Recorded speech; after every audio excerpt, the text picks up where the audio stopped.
He says his political views blacklisted him from The Daily Show. And when he released an email from one of the show's producers that exposed the comedy news program's policy toward conservative pundits, it cost him a manager. Fox News contributor and conservative comedian Steven Crowder joins me now. Steven, welcome back to the show. It's good to have you. Let's talk Thanks for having me. You look lovely. Well, thank you. I try my very best.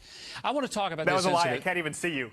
That's even better. That's why you think I look okay, because you can't see me. There was an incident recently that happened where you were sent an email, I believe this is right, from The Daily Show's producer, and they said that you probably weren't going to be on the show because they really didn't want conservative pundits. You released that email as part of sort of saying, look, there's a bias here.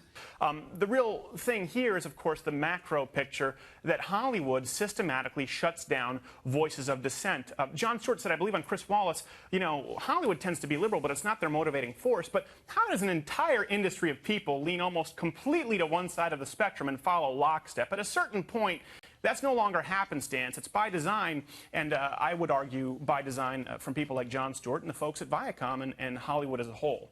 Now, Steven, I've been on The Daily Show many times with Jon Stewart. In fact, I think only John McCain has been on the show more than me, conservative or liberal, in terms of a guest. So clearly, he has conservatives. He's had, you know, David Barton recently, certainly a strong conservative and a Christian.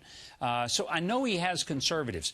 Were they angry that you were a conservative, angry that you released the email?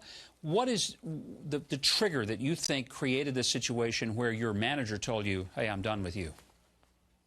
Well, they definitely were upset that I had been forwarded the email because it was sent to my manager privately, and there's an unwritten rule that you don't do that, but there's also an unwritten rule that as a conservative comedian, you don't work in this industry.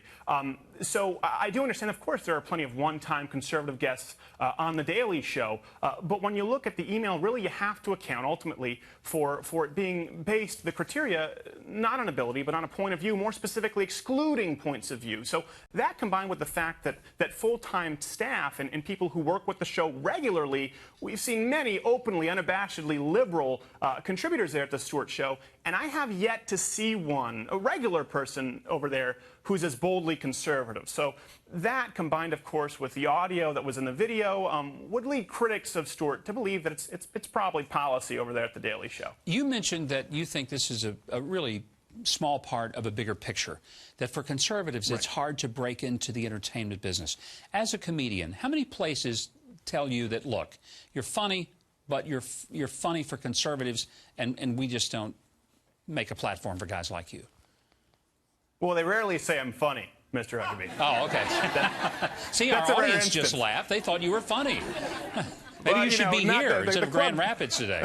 Well, the thing is, they give me the old Muppet cane and hook me off the stage, generally. It's important here to note that it's not about Jon Stewart being biased. So, oh, a liberal comedian leans to the left. In other news, water's wet and Pelosi's had work done. If it were just that, Jon Stewart could claim...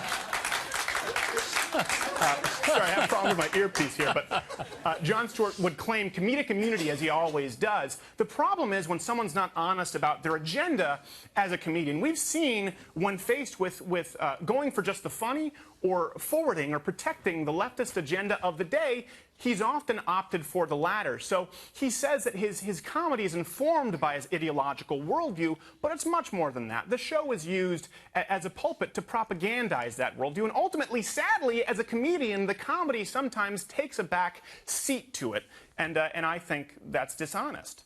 Well, Steven, I appreciate your being here. And by the way, you know, as far as propaganda, I admit, you know, I get my point of view out there as much as I can, right. And will continue to. By the way, just so you'll know, you play very well with our audience. You should come back and do our show some more. Well, why don't you have me back? Good to have you, Steven. Let me say one thing. Yes, sir. Can I say one thing? You know, listen, we're not asking for much. It's not me, but the conservative community. What they want from Jon Stewart are small things, simple things. You know, admit that you have an agenda, that you use your show to forward it, and then, you know, issue a letter of thanks to me or Andrew Breitbart or Ben for allowing him to come out of the closet and own who he truly is, and that's a partisan leftist activist. Simple things, little things. Little things like that. I'm sure they'll happen this week. Steven Crowder, thank you very much. Great to have you with us. God bless.